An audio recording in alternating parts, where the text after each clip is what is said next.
Hello, welcome back to my channel.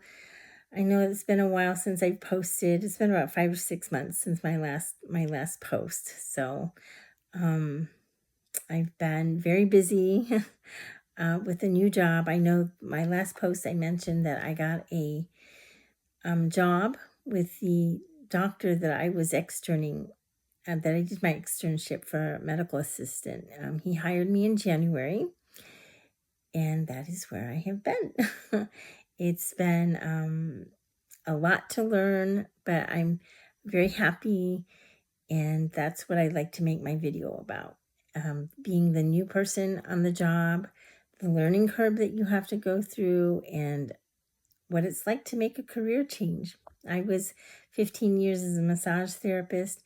I still do practice that. I just at my place like one day a week now, where I do massage, and then I have some outside clients that I see, and I basically massage now is like a little extra money in my pocket. So my main career now is medical assisting.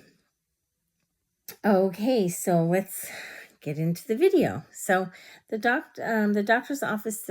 I also have notes here, so I'm going to be looking at them because I have a lot to say, and I don't want to forget any of it. So the practice that I'm at, it's very small.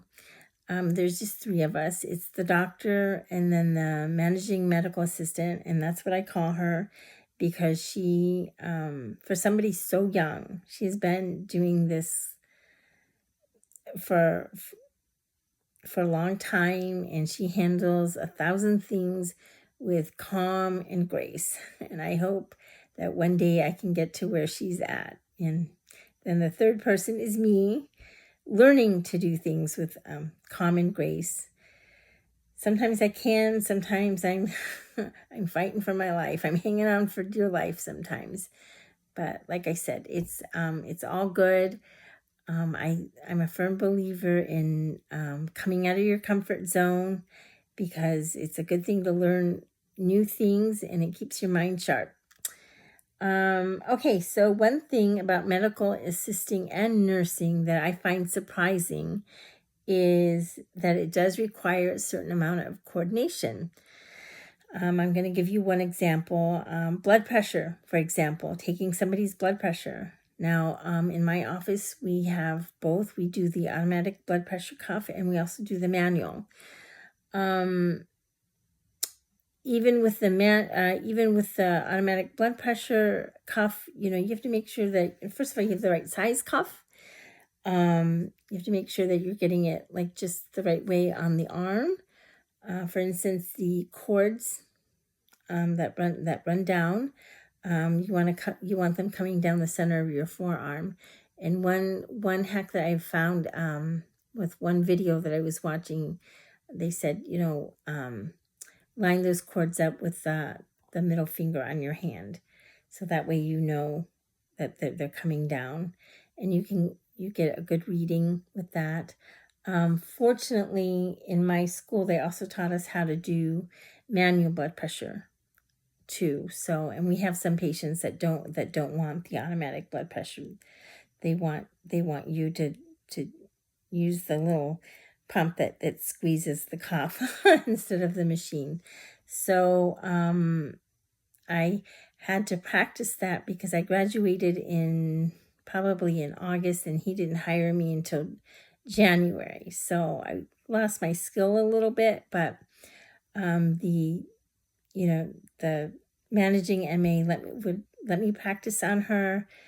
And then I was practicing on anybody that would let me put the cuff on them. So, and I think what I just mainly struggle with is like the valve release. I release it too fast. So, but it's like any other skill. You have to, practice makes perfect, and you just have to practice it, until you have it. And, I can do it now. So that's one thing. So another thing would be even the blood draw.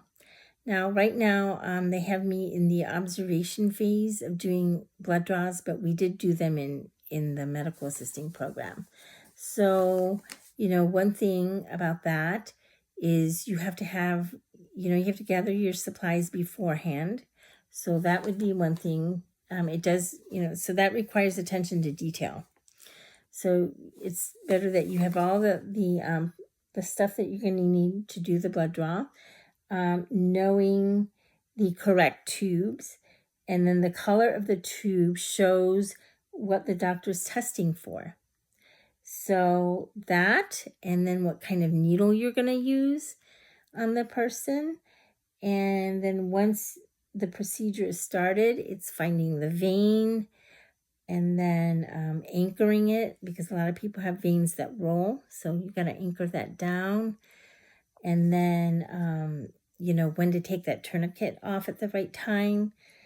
And then, also taking the taking the tourniquet off at the right time, and then capping the needle, for your safety precaution. So that's another thing, that you don't, I think as a person going in for the blood draw, that maybe you don't think about that, but then the nurse or the MA that's doing the blood draw, you have to have kind of all that down, so where it's smooth.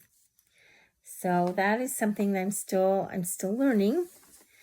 And then I think for me, the hardest part of the job is the administrative part. And this is the heartbeat of the practice. So the MA is the filter for the doctor.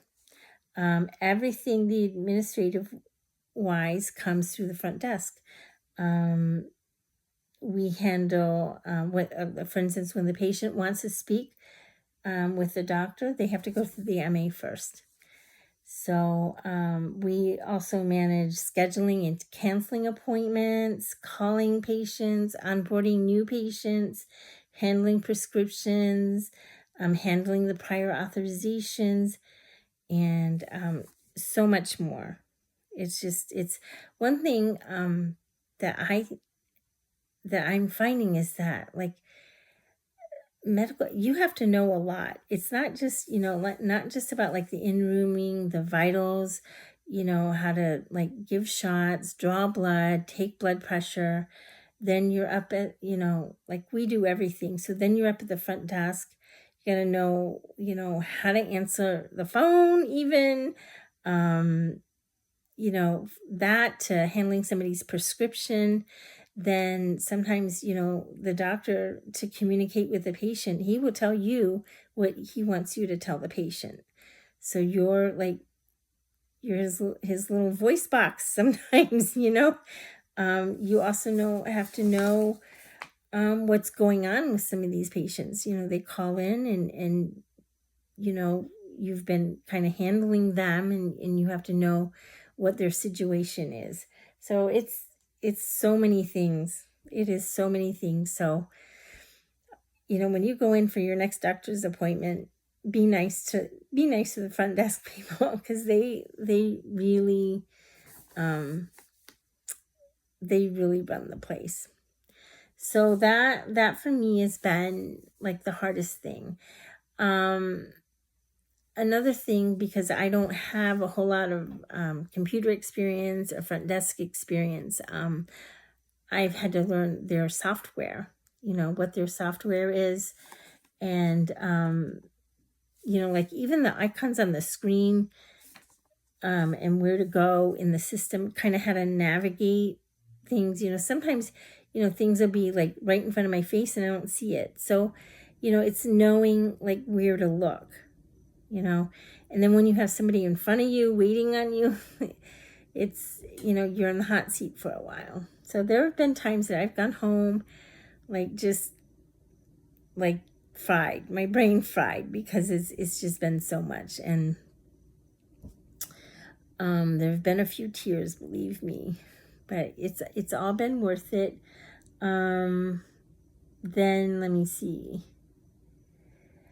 So far they have been patient with me, and that is something that I have to say that I am so grateful for, that they have been like such good teachers, both Jennifer and the doctor. They have been such good teachers, and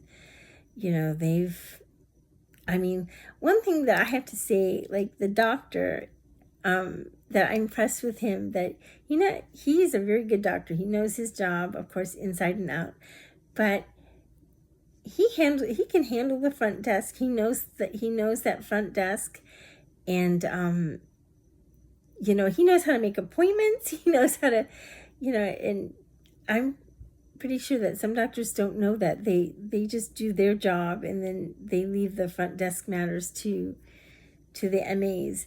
But my doctor, he can run both ends of it. And what I like about him is that he is a very good teacher. Like when I've had questions, and when he has the time, he's not available all the time, but like he will, there've been a couple of times where I've been on my own, the lead MA has gotten sick, or there've been car problems, and I've had to be up there on my own. And the doctor's been a wonderful teacher. I always come away knowing like so much, a lot. I come away just knowing a lot after he's done like schooling me on on the computer. And I find that so impressive with him, that he's he'll take the time when he has it, and he will explain things to me. So I am so grateful to him, and I'm very fortunate that I have that kind of situation with both of them. So they'll make a good medical assistant of me, no matter. It may take some time, but I feel very fortunate that I have both of them. Another thing that I have been studying for is my certification, or that I was studying. When I hired in January, he wanted me to have it done by June, and then I got it done by April. And that was a test to study for. I studied like a crazy person for about 4 months, but I did pass it on my first try. So that is another reason that I haven't been posting as much, just learning all the software, learning my job, studying for my credentials.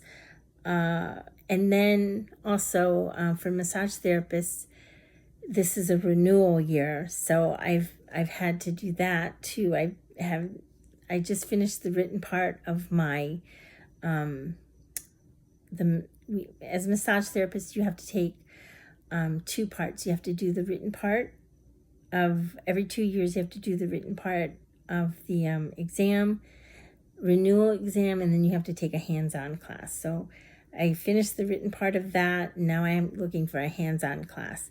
I know I'm probably mixing people up, telling them I'm a medical assistant and massage therapist, but that plays into a lot. I've had a lot to handle.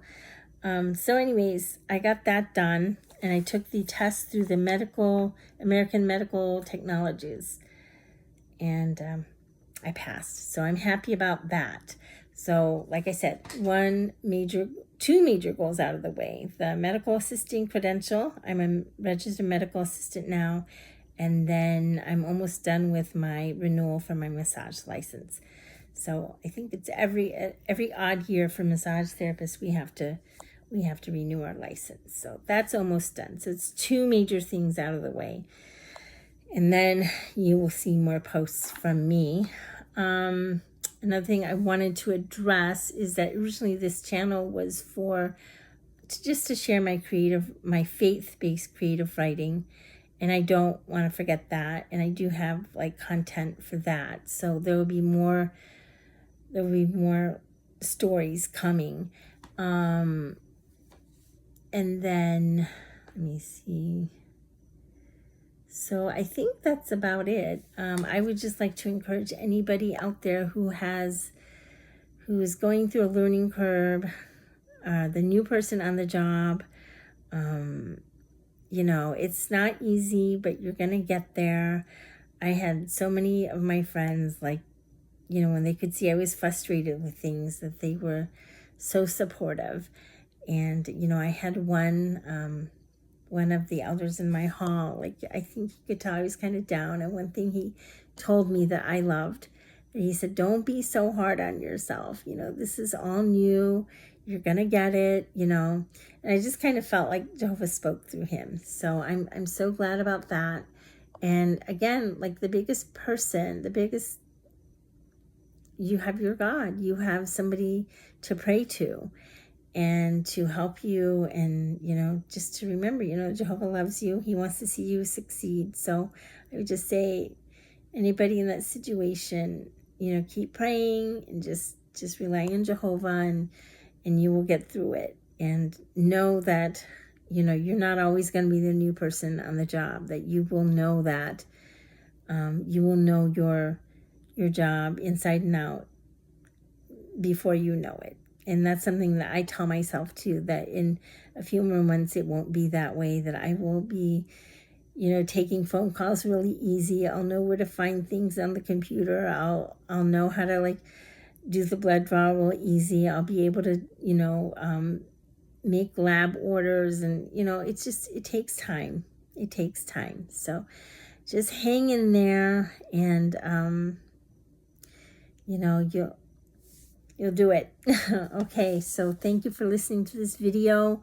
And I hope that what I had to say was encouraging to somebody out there. And until next time, bye.